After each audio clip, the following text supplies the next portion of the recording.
ಎಲ್ಲ ಶ್ರೀಗಂಧ T V Kannada ವೀಕ್ಷಕರಿಗೆ ನಮಸ್ಕಾರ. ರಾಧೆಯ ಈ ವಾರ ಬಿಡುಗಡೆಯಾದ ಚಿತ್ರ. ನಾನು ಮೊದಲು ಅಜಯ್ ರಾವ್ ಅವ್ರ ಬಗ್ಗೆ ಸ್ವಲ್ಪ ಒಂದು ನಿಮಿಷ ಮಾತಾಡಬೇಕಾಗಿದೆ, ಅಪ್ರಿಷಿಯೇಟ್ ಮಾಡಬೇಕು ಅವ್ರನ್ನ. ಇತ್ತೀಚೆಗೆ ಅಜಯ್ ರಾವ್ ಅವ್ರು ತಗೊಳ್ತಿರುವಂಥ ಕಂಟೆಂಟ್ ಇದೆಯಲ್ಲ, ನನಗೆ ತುಂಬ ಇಷ್ಟ ಆಗ್ತಿದೆ. ಲಾಸ್ಟ್ ಟೈಮ್ ಕೂಡ ಯುದ್ಧಕಾಂಡ ಅಂತ ಒಂದು ಒಳ್ಳೆಯ ಸಿನಿಮಾ ಮಾಡಿದರು, ಅವರೇ ಪ್ರೊಡ್ಯೂಸ್ ಮಾಡಿ ಆ್ಯಕ್ಟ್ ಮಾಡಿದರು.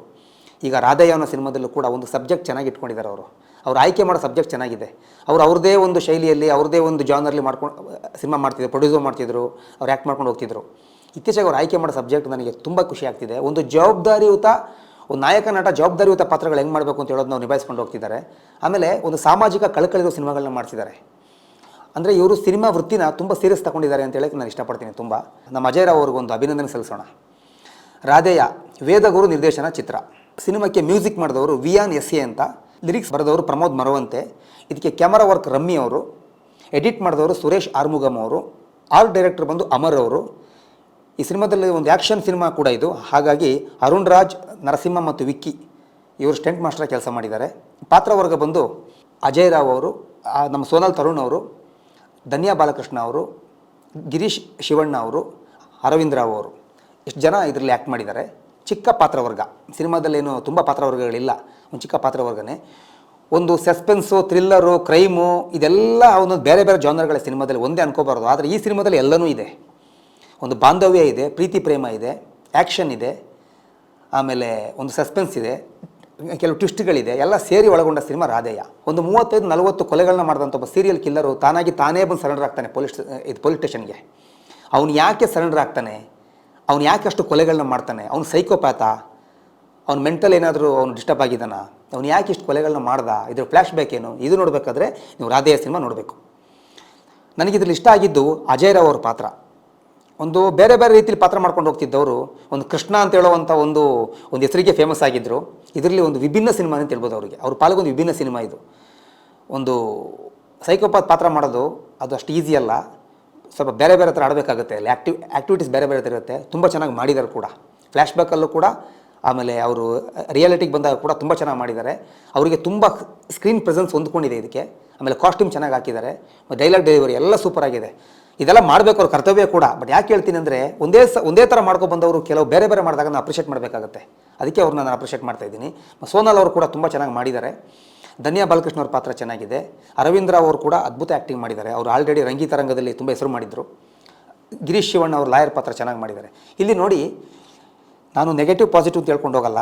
ಒಂದೇ ಸಲ ಹೇಳಬೇಕು ಅಂತಿದ್ದರೆ, ಫ್ಲ್ಯಾಶ್ ಬ್ಯಾಕ್ಗೆ ಹೋದಾಗ ಯಾಕೆ ಎಷ್ಟು ಕೊಲೆಗಳನ್ನ ಮಾಡ್ತಾನೆ. ಈಗ ಒಂದು ಕೊಲೆ ಮಾಡಿದ್ರೆ ಫ್ಲ್ಯಾಶ್ ಬ್ಯಾಕ್ ಇದ್ದೇ, ಅದ್ರ ಹಿಂದೆ ಒಂದು ಕಾರಣ ಇದ್ದೇ ಇರುತ್ತೆ. ಇಷ್ಟು ಕೊಲೆಗಳನ್ನ ಮಾಡಿದಾಗ ಒಂದು ಫ್ಲ್ಯಾಶ್ ಬ್ಯಾಕ್ ತುಂಬ ಗಟ್ಟಿಯಾಗಿ ಇದ್ದೇ ಇರುತ್ತೆ. ಅಲ್ಲಿ ತುಂಬ ಡೆಪ್ತಾಗಿ ಹೋಗಬೇಕಿತ್ತು ಡೈರೆಕ್ಟ್ರು. ಆ ಫ್ಲ್ಯಾಶ್ ಬ್ಯಾಕ್ ಒಂದು ಡೆಪ್ತಾಗಿ ಹೋಗಬೇಕಿತ್ತು, ಡೆಪ್ತಾಗಿ ಹೋಗಿಲ್ಲ. ಅಲ್ಲಲ್ಲಿ ಸ್ವಲ್ಪ ಸಪ್ಪೆ ಮಾಡಿಬಿಟ್ಟಿದ್ದಾರೆ.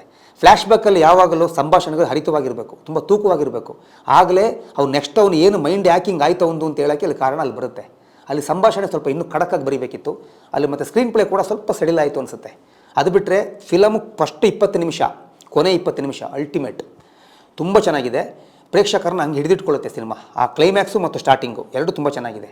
ಕ್ಲೈಮ್ಯಾಕ್ಸ್ ಒಂದು ಚಿಕ್ಕ ಟ್ವಿಸ್ಟ್ ಇದೆ, ಅದು ನೀವು ಸಿನಿಮಾ ನೋಡಿದ್ರೆ ಗೊತ್ತಾಗುತ್ತೆ, ಬಿಟ್ಕೊಡೋಕ್ಕಾಗಲ್ಲ.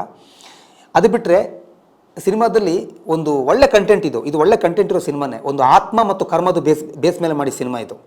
ಆ ಸಿನಿಮಾ ನೋಡಿದ್ರೆ ಗೊತ್ತಾಗುತ್ತೆ ನಿಮಗೆ. ಏನೇ ಮಾಡಿದ್ರು ಇಲ್ಲೇ ಅನುಭವಿಸಿ ಇಲ್ಲೇ ಬಿಟ್ಟು ಹೋಗಬೇಕು ಅಂತ ಹೇಳೋದೇ ಕತೆ ಇದು. ಆದರೆ ಒಂದು ನಾವು ತಿಳ್ಕೊಬೇಕು, ಇಲ್ಲಿ ಒಂದು ಸಿನಿಮಾದಲ್ಲಿ ಒಂದು ಟೀಮ್ ವರ್ಕ್ ಅಂತ ಮಾಡಿದಾಗ ಎಲ್ಲರೂ ಮುಖ್ಯ ಆಗ್ತಾರೆ. ನನಗಿಲ್ಲಿ ತುಂಬ ಇಷ್ಟ ಆಗಿದ್ದು ಮೊದಲು ಅಜಯ್ ರಾವ್ ನಟನೆ. ಅದಕ್ಕಿಂತ ಮೊದಲು ನಾನು ಇಷ್ಟಪಡೋದು ಕ್ಯಾಮರಾ ವರ್ಕ್. ರಮ್ಮಿ ಅವರು ತುಂಬ ಒಳ್ಳೆ ಶಾಟ್ಗಳು ತೆಗೆದಿದ್ದಾರೆ, ತುಂಬ ಚಾಲೆಂಜಿಂಗ್ ಶಾಟ್ಗಳಿದೆ ತೆಗೆದಿದ್ದಾರೆ, ಅದೆಲ್ಲ ಓಕೆ. ಆದರೆ ಎಲ್ಲಿ ಸ್ವಲ್ಪ ನಿಮಗೆ ಸಿನಿಮಾ ಒಂದು 20 ನಿಮಿಷ ಫೋರ್ಸ್ ಆಗಿರುತ್ತೆ, 20 ನಿಮಿಷ ನಂತರ ಸ್ವಲ್ಪ ಸಿನಿಮಾ ಆ ಫೋರ್ಸ್ ಕಳ್ಕೊಳ್ಳುತ್ತೆ, ಚಿಕ್ಕದಾಗಿ ಕಳ್ಕೊಳ್ಳುತ್ತೆ ಫೋರ್ಸು. ಆಮೇಲೆ ಮತ್ತೆ ಅದು ಮುಕ್ಕಾಲು ಭಾಗ ಆದಮೇಲೆ ಆ ಫೋರ್ಸ್ ಮತ್ತೆ ಪಡ್ಕೊಳ್ಳುತ್ತೆ. ಅಲ್ಲಿವರೆಗೂ ಸ್ವಲ್ಪ ಟೈಟ್ ಸ್ಕ್ರೀನ್ ಪ್ಲೇ ಮಾಡ್ಬೋದಿತ್ತ ಅನ್ನಿಸ್ತು ನನಗೆ. ನೆಗೆಟಿವ್ ಅಲ್ಲ ಅದು, ಒಂದು ಈ ಥರ ಮಾಡ್ಬೋದಿತ್ತ ಅನ್ನಿಸ್ತು. ಯಾಕೆಂದರೆ ಒಬ್ಬ ಡೈರೆಕ್ಟ್ರು ತುಂಬ ಕಷ್ಟ ಬಿದ್ದು ಕೂತ್ಕೊಂಡು ಟೀಮ್ ವರ್ಕ್ ಮಾಡಿ ಸಿನಿಮಾ ಮಾಡಿರ್ತಾನೆ. ಆದರೆ ಅಲ್ಲಿ ಇನ್ನೂ ಸ್ವಲ್ಪ ಯೋಚನೆ ಮಾಡುವಂಥ ಅವಕಾಶಗಳು ಕೊಡ್ಬೋದಿತ್ತಾ ಅನ್ನಿಸ್ತು ನನಗೆ. ಇನ್ನೂ ಒಂದು 10 ನಿಮಿಷ ಜಾಸ್ತಿ ಇಟ್ಟು ಒಂದು ಫೈಟ್ನ ಇನ್ನೂ ಡೆಪ್ತಾಗಿ ಫೈಟ್ ಇಟ್ಟು, ಈಗ ಒಬ್ಬ ಸೀರಿಯಲ್ ಕಿಲ್ಲರ್ ಒಂದು ಕೊಲೆಗಳನ್ನ ತುಂಬ ಮಾಡ್ತಾ ಇರ್ತಾನೆ ಅಂದಾಗ ಅವನು ಮೈಂಡ್ ಸೈಕೋ ಆಗಿರಲಿಕ್ಕೆ ಬೇಕು. ಅವನಾಗಾದಾಗ ಅಲ್ಲಿ ಸ್ವಲ್ಪ ಕೊಲೆಗಳನ್ನ ವಿಭಿನ್ನ ರೀತಿಯಲ್ಲಿ ಮಾಡಬೇಕಾಗುತ್ತೆ. ಏನು ಮಾಡೋಕ್ಕೆ ನೀವು ಹಂಗೆ ತೋರಿಸಿದ್ದೀರಿ, ಬಟ್ ಆ ಥರ ಮಾಡಬೇಕಾಗತ್ತೆ. ಒಂದು ವೆರೈಟೀಸ್ ಆಫ್ ಕಿಲ್ಲಿಂಗ್ ಅಂತ ಅದು ಮಾಡಬೇಕಾಗುತ್ತೆ.